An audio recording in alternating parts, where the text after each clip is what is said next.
go to the next page, and that's going to be PV type. For most use cases, the PV type will be set to independent. This allows the inverter to manage the 4 MPPT charge controllers independently. So, for instance, if one array is producing 1,000 watts and another array is producing 500 watts, you'll get 1,500 watts. This can happen, for instance, if there is shading on one array but not shading on another, or if you have an array mounted on one side of the peak of your house and another array mounted on the other.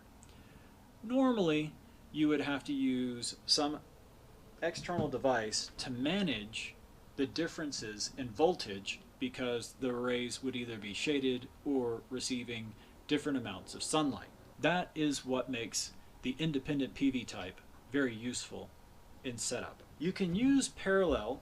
The parallel setting combines all MPPs to act as one single MPPT controller. Now, you can do this if all of your panels are the same specifications, will not have any different shading, they have an identical orientation. If all of those things are true, then you can combine them and you may get some additional efficiency out of the array. However, keep in mind that if you have any shading on any part of it, it will drop the voltage in the output for the entire array. If you select constant voltage, this will set a constant voltage across all the MPPTs using the lowest voltage produced. This disables all the dynamic functionality of an MPPT tracker, and it does not adjust for maximum power settings. It can be used in some very simple setups such as battery charging only, or some integration with other older systems, and running diagnostics if there's some problems that you are having to trace down on your array. In most use cases, constant voltage is not used. Arc enabled. So the arc enabled setting is used to detect DC arc faults in your array, primarily from solar panels, maybe bad connections on your MC4 connectors. In some areas, arc enabled is required by code.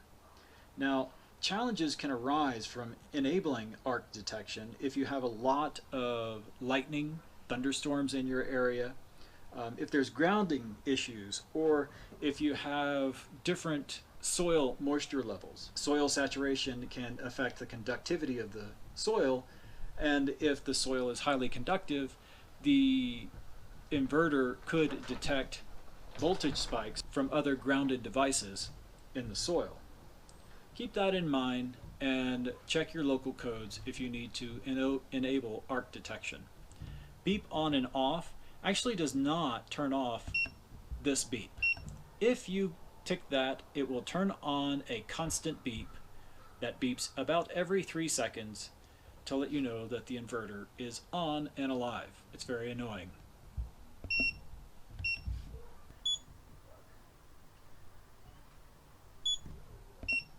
Now you know. Auxiliary load on and off.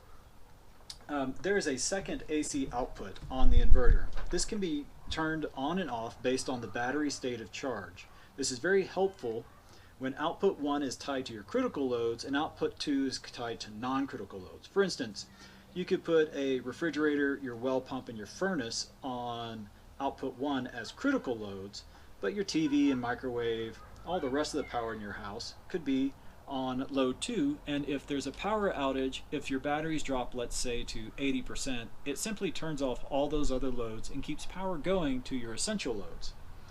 Another great application of this would be for EV charging. You could set up an EV charger on load 2, come home, plug in your EV, and let it charge at night, and if once it gets the batteries, let's say, down to 60%, it stops charging the EV and leaves a reserve in your batteries for overnight for powering the loads of your house.